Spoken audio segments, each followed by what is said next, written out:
So welcome back to Popcorn Chat. I hope you guys are doing well. I'm here today with another discussion and I'm here with Brad from Let's Be Real with Brad. How are you doing today, Brad? I'm doing really good. How are you? Yeah, I'm good, thank you. We've matched up on the time zones. I think we're 5 hours behind. Well, I'm ahead, you're behind me. But we've hmm managed to do it. Yeah, it's working out. But how's your weekend gone? Have you watched any films this weekend? How's it been? yeah, it's been pretty good. I'm always watching movies. I've been trying to watch all the Batman movies Oh yeah. until the new Batman film comes out. Just to get my excitement going, and watch a couple new releases this weekend with Serrano and Studio 666. So Nice. maybe I'll do reviews and just trying to boost up the social media presence. I do a lot on YouTube, but just kind of want to get more into the community with other people. Yeah, brilliant. I mean, like, I've sort of followed your channel for, I think I worked it out as like about 10, 11 months ago when you did the Godzilla versus Kong review. I think that's when I first sort of found you. And ever since, like, I've always sort of admired your channel and, like, I always love to check out your stuff. And, like, chatted on Instagram and Twitter. And I think, just like what you were saying then, like, it's a great place to actually converse with other people who do the same thing. Yeah, I know I you found me around that time. I know for me, like I wasn't really like searching other YouTubers. I was just trying to just do my own thing and make reviews and then I start watching your channel and as you watch mine, and I have to say, like, I really enjoy like your style of your videos, and you're a lot more calm than me. That's something I've been actually trying to work on because some people have complained about that. Oh, okay. Trying to and I like your word choice that you have in your videos. It sounds very I don't know, professional, and just sounds intelligent, like when you're talking about a film. So like I'll like, oh yeah, Sad said that. Like I take Mm, notes when I watch people's videos, because like I think like learning from other people like can make your own channel better. Because I think sometimes, at least for myself, I'm so focused on like, oh, I'm good at this. I know I'm good at this, but like yeah. there's a reason why I'm not at 100,000 subscribers yet. You need to get better. So Yeah, there's always room for improvement. I like that idea of taking notes of what you like from other people and being inspired by other people who are doing film reviews. I think that's a great idea. I'm gonna use that one, I think. So that kind of leads me on to my first question, Brad. And that's sort of what made you want to go into start doing these film reviews. I know you've been doing them for a while, but what initially made you do that? Yeah, so initially, before I met everybody around in the YouTube community and such, I actually was posting little small like reviews on my personal Instagram, Twitter, and all that stuff of like movie reviews and stuff like that. And people always would hit me up and be like, "Hey, like, what about this movie coming up?" and all this kind of stuff. And I've been really into movies for quite a while now. I'd say, because I'm only 22. So 2015, so I was around 15 or 16 at the time when I really started to get into films. And I just like the whole idea of like criticism, and that we can see movies differently. And I just like the idea of like how I could see so many other better films when I just look at it a different way, just hearing other people's perspectives and finding things I didn't know were about films, and like way studios do things with their movies or directors. So I've been really interested in that. And so I wanted to do a YouTube channel for a really long time. And so the beginning of 2020 was not the great place to start, as I did make a channel. I got a couple of videos out of like just random studio movies, and then the pandemic happened, and it's been a rough go, I have to Yeah, admit. yeah, I'm there with you. Yeah, I think I started mine in lockdown. I did it very similar to you. I did it on my personal YouTube. I was like, I'm kind of doing this because I used to do maybe a few sort of travel vlogs, and obviously I couldn't do that anymore. So I moved to sort of doing film. I've always loved film, and then yeah, I eventually made my own YouTube channel through sort of the interest and like the buzz it got. Yeah, and I'm so glad that I did make a separate YouTube channel for it. Yeah, and found some great people doing it. I know on your channel that you cover a lot of genres and mainly focusing on a lot of new releases, be it in the cinema or on demand. What would you say is your favourite type of genre? What's your favourite sort of film? That's a very difficult question that I try to. It's a it's difficult, and the reason why I'm going to say this is because I will give eventually an answer, but I think Okay. because I will say as a whole, comparative to all the movies I've seen this particular genre, I would have to say horror films.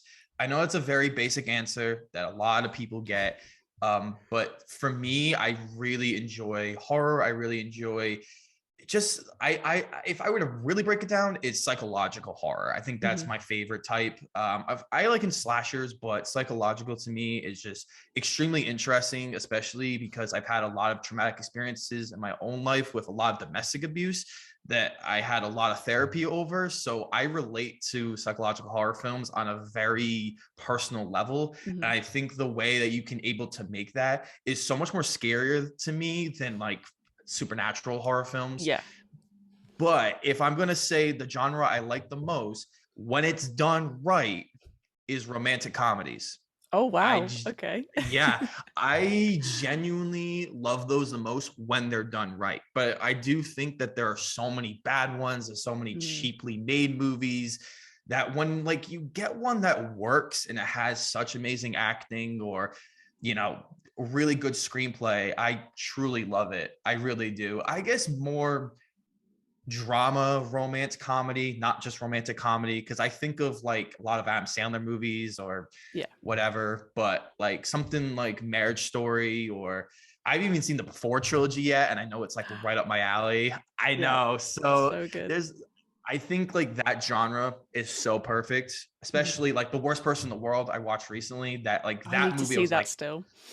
it was so good and it was exactly like okay like this is the type of movie that I really like the most because it just feels so real to me Mhm. of the real world. And I don't know, I like romance stuff. I think more guys need to like romance movies. There, I said Yeah. There it. you go. You got a petition for more guys to like romance films. Yeah, I kind of like both your answers, Brad, because they're both sort of like what you said. They're grounded in reality. Like be it for good or for bad. Like you can attach yourself to that sort of genre quite easily. And some people might say other things, or they might want to be a bit more escapism. So they'll say fantasy or sci-fi. But at the end of the day, they're all sort of human characters, and you've got to attach to them either way, I guess. So it all blends, I think, into one. This is a very, I don't know what you're going to give me the answer for this, but what do you enjoy doing more? Do you enjoy reviewing a film that's really good that you love, or a film that you really hate? Like, what do you enjoy talking about more? Uh, so I think for most people who know me, they would probably assume negative, which is probably correct. I'm just more of a negative person, I guess, when it comes to things. My word choice is just better. I think that when I get like a negative movie, like just an awful movie, my views are better, my watch time's better. And I think it's just because I just know how to be more entertaining. But when it comes to positives, I find myself just saying the same words over and over again. And I just feel uneducated. And sometimes with a really good movie, it's really hard to put into words. I guess you could say that Yeah. about a bad movie, but for some good movies, I can do that. But I find that when I do like a more artsy movie, that I prefer to review those. Like if it's like a really good like studio movie or something, like I have a harder time. But something like okay, for example, I watched Mulholland Drive for the first Hmm. time the other night, and I like wanted to like review it because I had all my thoughts together because Yeah. it's a artsy movie, but like I feel like I have more to say about it just because I prefer those type of movies in all Hmm. honesty. So I don't know. Yeah, and I think that's fair. I agree with like saying when you love a film so much, it's like you can't put it into words. You might have watched it in a time of your life that it takes you back to that place, or you can't put it into words about loving a film, whereas hating a film, it's very easy to go on and on about that. Yeah, I think that's a fair choice you've gone with there. Um, so what have you learned that you wish that you knew at the beginning in terms of film reviewing? What would you say to like a younger Brad at the beginning of this? Um, so I'd say a lot of things. So this will be a pretty in-depth answer for me. The first one is using TubeBuddy. This is one that I learned very later on that I've been trying to promote to people. And the reason for this is because when you look up like the title of the video that you want to do, and it'll be weighted to your channel, unweighted, you get to Mhm. see like what like that title will do and like projections of like how well it Okay. could possibly do. And when I started using this like a while ago, it actually geared more towards smaller films, like, movies people haven't seen. And I found myself gaining a lot more success of doing that, but also doing big movies as well. And then uh, I guess that kind of leads to the second point is do what you can to find any advanced screening possible. I know like everyone is different in every part of the world, and it sometimes is very difficult depending on where you live. But anytime that you can find early showtimes for a movie, do it because it is totally worth it getting the review Yeah. out early. And ever since August, I have had a ton of advanced screenings that I've been driving about because I live in Massachusetts. So I've been driving to Boston, and during rush hour, it's horrible. So I normally drive like about like an hour and 40 with traffic Wow. from work. Yeah, to like these screenings. And yeah, they're pretty rough. I have to admit. But it's worth it though, and it definitely gains more success for me over time. The next one I would say is uh, join the community. That is something that I have failed to do quite a bit. I'm a very social person, like we're right now. Mhm. I'll talk to you Yeah. about anything. But like when it comes to like commenting on people's posts or having a discussion in like a Discord or something, I have a hard time doing that. I find that so many conversations lead to very negative arguments about a film, or I don't know. I feel like for me, I have a lot of work anxiety where I feel like everything has to be doing work. So I'm like, yeah, I'm having a conversation, but like I should be focusing on doing stuff with the channel. Yeah. Um, I have a hard time doing that. And that's probably the next thing I would do is not being so hard on myself. I'm very critical of myself, and I believe that a lot of times it comes out in my reviews. You can almost see it if you like really pay attention to like how hard I can be on a film itself, or even some of the anniversary videos I've done, or just talking about myself being personal. I'm just very harsh. I'm a perfectionist, and I feel like I want to be one of the best critics ever, but that's an unrealistic goal. I should just be focusing on doing what I enjoy. And Mhm. I also think like a big part of me is like I feel like I'm always trying to compete with other people instead of just embracing everybody and coming together. I feel like I look at other channels and I just compare them, and I'm just like, oh man, this person has so many more subscribers and they're getting the views. And I'm like, okay, what am I doing wrong? And it's something that every YouTuber does. And that's Yeah. something that we all do when we're younger, but it's something that we all got to really work on.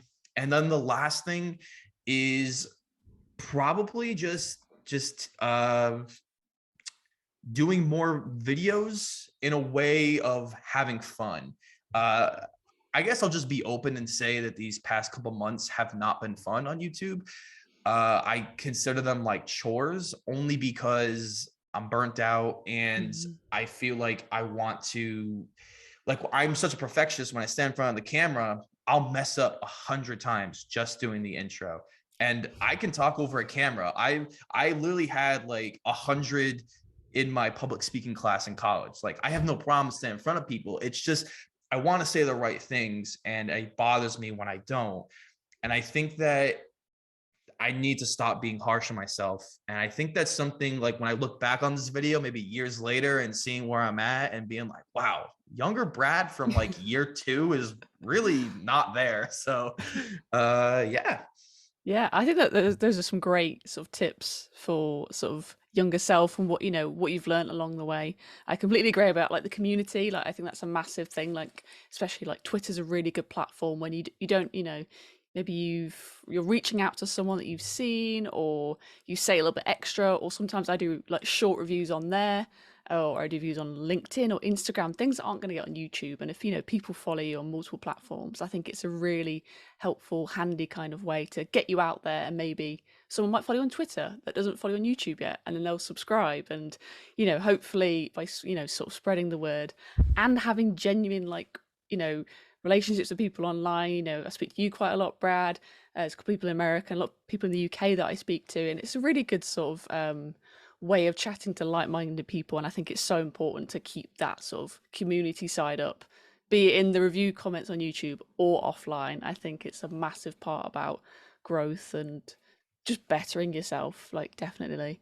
Like, you're always going to be very critical looking back, I think, on your own channel. Like, no one likes the sound of their voice or anything like that, and there's so many things you could pick apart, but there's people out there that clearly love it.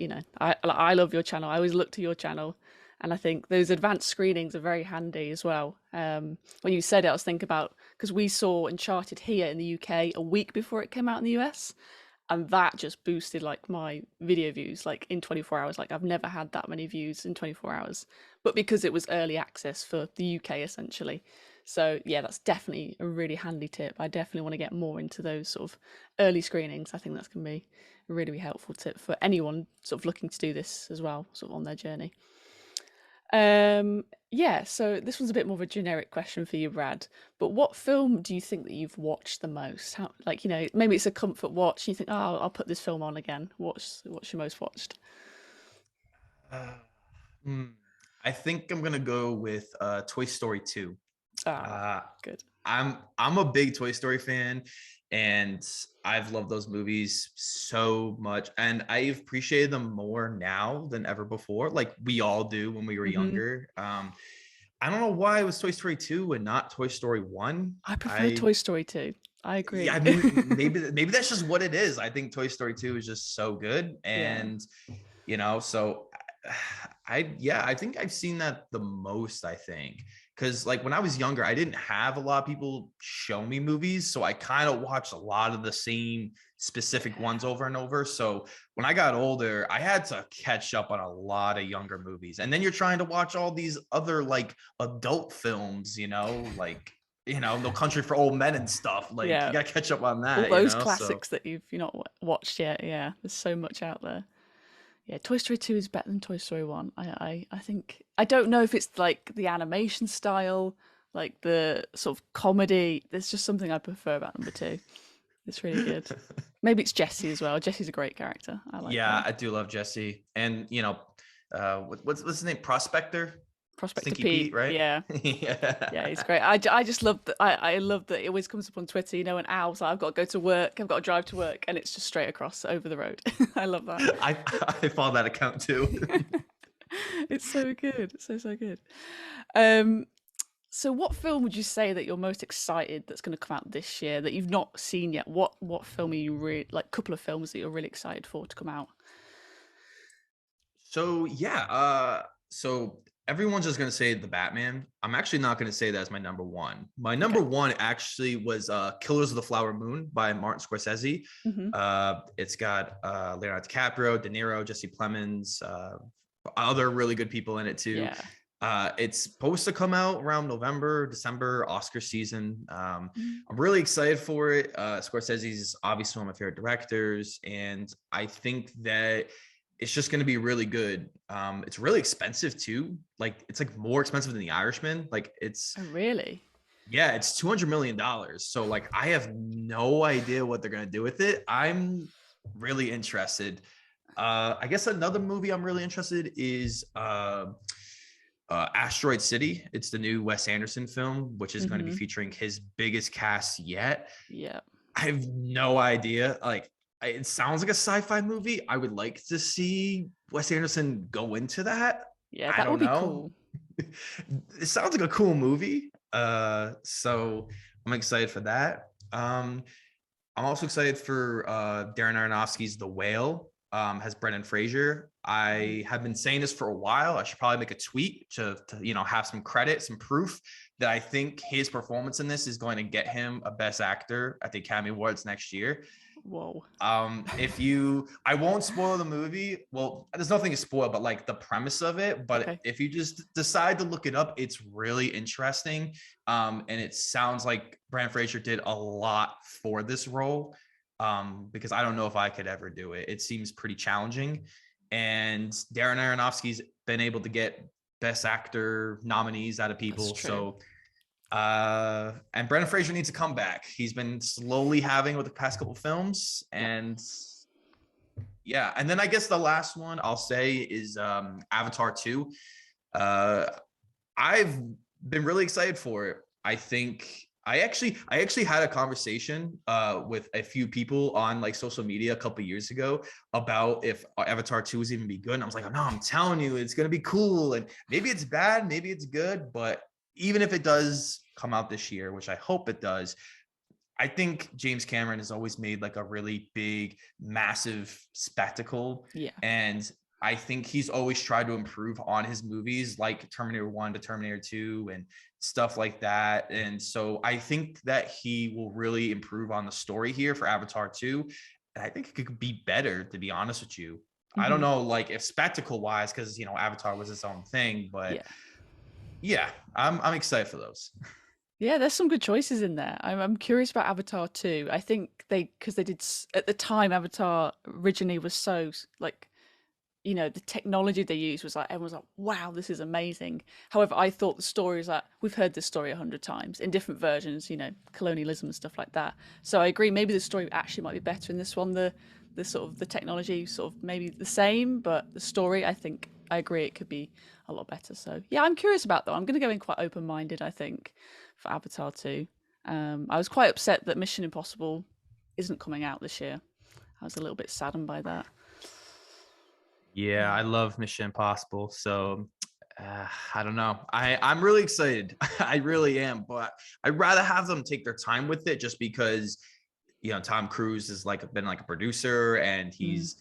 he's been really adamant about this movie and especially the next one after and some of the news that came out about these next two. I won't say just in case anyone doesn't want to get spoiled because I wish I didn't hear it about these next two, but it sounds pretty crazy. So Mm.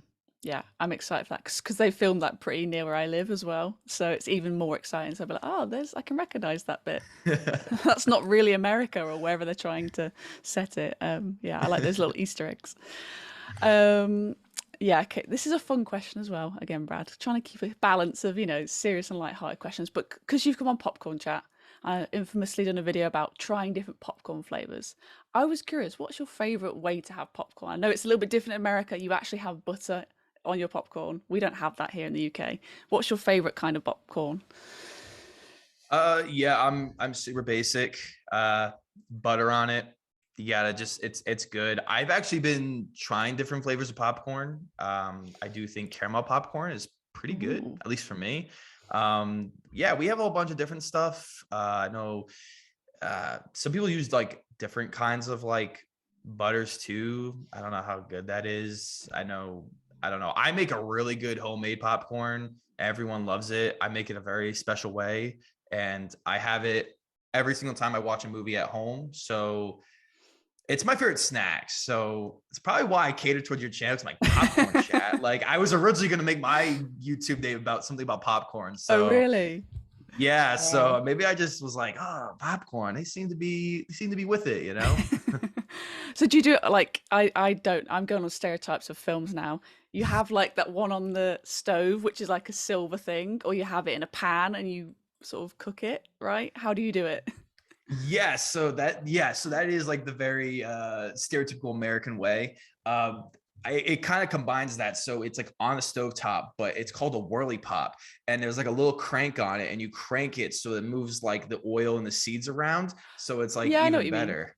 Yeah. It's kind of the same way. Like normally when you have it like on a stove, you put the seeds and they kind of like Yeah. level on the bottom. You put oil and then you kind of shake it, but it's still pretty good. But like the Wood Pop mixes it all around. So when it comes out, Oh. oh yeah, it's really good. It's really cool. Have you ever tried savory popcorn? Do you have those sort of like more savory flavors? I feel like I have. I've had a lot of different kinds of popcorn. Is it Yeah. like cheddar popcorn or something, Yeah, there's or? some really weird flavors here. Like, yeah, cheese, that was bad. I had a bad cheese one. Chocolate, they do like chocolate, like raspberry chocolate and things like that. But generally here in the cinemas, we get salted sweet or salt and sweet, which I like. So it's, yeah, so it's like that contrasting flavor. So it's kind of like, yeah, ready salted crisps or chips with like a sort of a sweetness of it. So I like a mix. It's good. I've always wondered what like concessions you guys have in the UK. I mean, it's literally it's really expensive. I don't know what it's like in America, but it's really expensive. But yeah, you have your popcorn, and then you have like your generic sort of chocolate bags. Like I don't know how you call them, but like they're sort of sharing bags. So you'd have like Maltesers or Starbursts, things like that, all on the side. Really expensive. Nachos.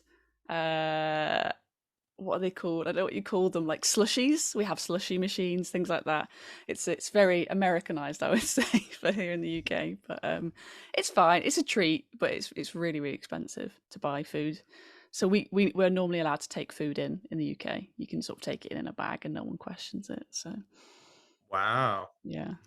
I know America, like I feel like now people sneaking stuff all the time, but Mm, like I guess like there's technically, if you go in, there's signs that are like no food or drink that's supposed to be in there, and like people just do it anyways. Like I worked at a movie theater, and like I never checked anybody for food because like I like don't care. Like I no. don't know. But yeah, I mostly only buy popcorn just because it like actually helps the theater, because at least in America, like the ticket sales don't really do much for the theater itself. Yeah, So it's the same here. Yeah, the thing is like, oh, each individual like cinema makes their money on the food. Like that's they say that. Like I know people that have worked in this, and they're like, yeah, we make the money on food, and that's it really. So I try and support them every now and then because I know people that work in the cinema, so I try and like boost up their sales. Okay, so I have one final question for you, Brad. So you might have mentioned it a little bit earlier, but do you have any tips for someone who's thinking about starting a YouTube review channel? What would you say to someone that's sort of thinking about doing it, like they're not sure? What would you say to someone? yeah, so I have a few tips. I would say the first one being that no exact I'd say like have an idea of like what exactly you want your channel to be.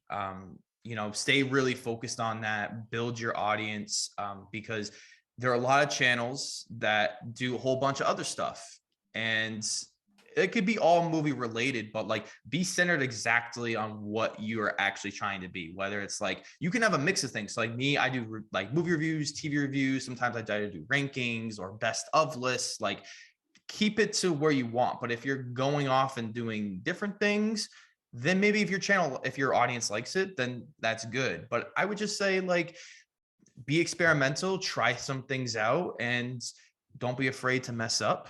Another tip I would say is always try to take as many notes as you can. Like, I mean, in a cinema, it's going to be hard, but like if you get out of the cinema and you go to your car, like bring a notebook, write things down fresh, because it's going to be a lot easier to review. And I'd say like the last one, which I would say is if you're just starting out and not sure how to review things, like do a lot of research about the film itself, like directors, actors. Look at like the director's style. A lot of times I just use Wikipedia and I look up like if it's a director I don't really know about or I haven't seen their movies and the style they use, what kind of movies they make, because like those little tidbits of information and trivia like do make your review better, and it makes you sound more professional. And also like don't be afraid to read like other people's reviews, like on Mhm. Rotten Tomatoes, even though some of those critics like can use the most you know amazing words possible, but like don't be afraid to watch other reviews too, and just like take some of their pointers if you're not too sure how to review it, because I know that's what I did. I think a lot Mhm. of us did, and Yeah. now when I do it, like I kind of just do it naturally, and I still do it from time to time. And I actually really like listening to other people, like the Chris Stuckmans of the world, because I think they Mhm. offer a lot of really interesting perspectives, and I like to look for those things in movies. Yeah, no, I think that there's some great tips there, Brad. Definitely. I agree with a lot of those and sort of, yeah, sort of like I do it now. If I'm not sure on a film after I've just watched it, I'm like, I need to go and watch some reviews because I'm sort of very sort of 50-50 on a video, on like a film. I have to go and be like, I need to make my own opinion, but by watching other people or reading articles about that film, I think it's a sort of a good way to solidify your point or inspire you to write something that that you actually feel about that film. So yeah, I think there's some really useful tips in there for everyone. Thank you very much for joining me today, Brad. Do you want to let people know where they can find you? Where can they find you online?